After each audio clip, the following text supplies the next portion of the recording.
Welcome back. સમાચારો સાથે આગળ વધીએ. તહેવારોની મોસમ પૂર્વે જ સામાન્ય જનતાના રસોડાનું બજેટ ખોરવાઈ ગયું, જ્યાં રાજકોટ માર્કેટમાં ખાદ્ય તેલના ભાવમાં ફરી એકવાર વધારો ઝીંકાયો છે. સિંગ તેલ અને કપાસિયા તેલમાં ડબ્બે ₹10 થી 15નો વધારો થતા સિંગ તેલનો ડબ્બો ₹2850 થી 2900 અને કપાસિયા તેલનો ડબ્બો ₹2750 થી 2800ની સપાટીએ પહોંચી ગયો છે. વેપારીઓના જણાવ્યા અનુસાર સાઇડ અને ઇમ્પોર્ટેડ તેલ મોંઘા થવાને કારણે ભાવ વધારો જોવા મળ્યો છે.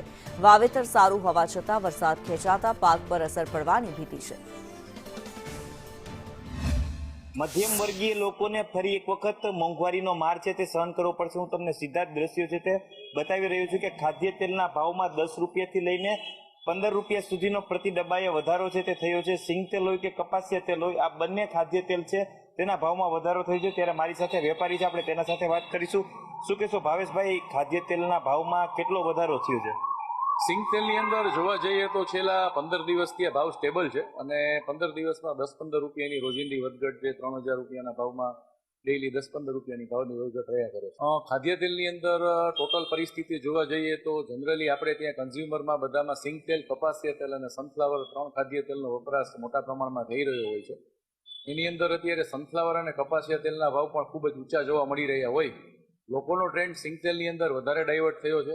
છેલ્લા 3-4 વર્ષની અંદર સિંગ તેલનો વપરાશ ખૂબ સારા એવા પ્રમાણમાં વધેલો છે અને અત્યારે ખાસ વાત તો એ છે કે કપાસિયા તેલ અને સનફ્લાવર તેલ સિંગ તેલની સાથે ભાવ ટ્રેડ કરતા હોય, એને કારણે સિંગ તેલની અંદર ડિમાન્ડ ખૂબ સારા પ્રમાણમાં જોવા મળી રહી છે.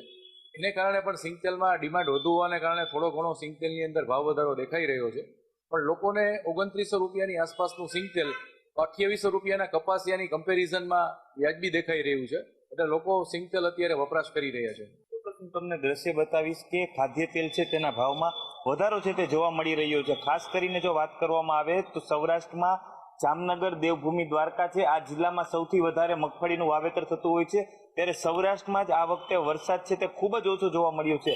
સિઝનનો 10% પણ વરસાદ છે તે નોંધાયો નથી. એટલે કે વરસાદ મોડો થતા જે વાવડી છે તે પણ મોડી થઈ છે અને જો આ જ પરિસ્થિતિ રહેશે તો જે મગફળીનો પાક અને કપાસનો પાક લેવો ખૂબ જ અઘરો બનશે. એટલે કે આવનારા દિવસોમાં હજુ પણ ભાવ વધે તેવી શક્યતાઓ છે તે સેવાઈ રહેલી છે. સારો વરસાદ પડશે તો નવરાત્રી બાદ એટલે કે દિવાળીના સમયે ખાદ્ય તેલોના ભાવમાં ફરી ઘટાડો છે તે જોવા મળશે. કેમેરામેન માધવ ભટ્ટ સાથે દિવ્યેશ જોશી, સંદેશ ન્યૂઝ, રાજકોટ.